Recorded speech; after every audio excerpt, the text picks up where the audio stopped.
Hello all. அடிக்கிற குளிருக்கு ஏதாவது சூடாக சாப்பிட்டா நல்லா இருக்குமே அப்படின்ட்டு இந்த 2 டேஸாகவே தோணிட்டு இருந்துச்சு. ஹஸ்பண்ட் கிட்ட சொல்லவும் உடனே பண்ண ஆரம்பிச்சிட்டாரு. அப்படி சொல்கிறதுக்கு ஆசையாக தாங்க இருக்குது. ஆனால் அந்த மாதிரிலாம் ஒரு சினிமே நடக்கல. எனக்கு வந்து ரோட் சைட் காளான் சாப்பிடணுன்னு தான் ஆசையாக இருந்துச்சு. அதான் பண்ணிகிட்ருக்கேன். அதுக்கு வந்து 1 கப் அளவுக்கு மஷ்ரூமும் 1 கப் அளவுக்கு கேபேஜ் எடுத்துகிட்டு கொஞ்சம் கருவேப்பிலை கட் பண்ணி சேர்த்துட்டு 1 ஸ்பூன் மிளகாத்தூள் 1 ஸ்பூன் வந்து சிக்கன் மசாலா ஆட் பண்ணியிருக்கேன்.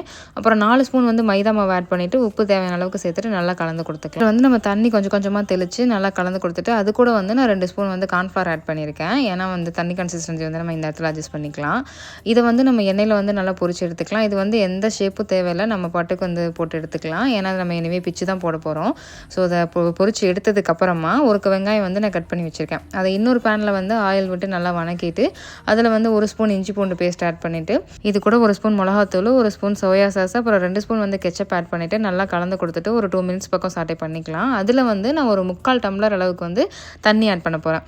எனக்கு வந்து கொஞ்சம் செமி கன்சிஸ்டன்ஸ் தான் வேணும். அதனால வந்து நான் 3/4 டம்ளர் ஆட் பண்ணியிருக்கேன். உங்களுக்கு கொஞ்சம் லிக்விடாக வேணும் அப்படின்னா நீங்கள் வந்து 1 டம்ளருக்கு மேலேயே ஆட் பண்ணிக்கலாம்.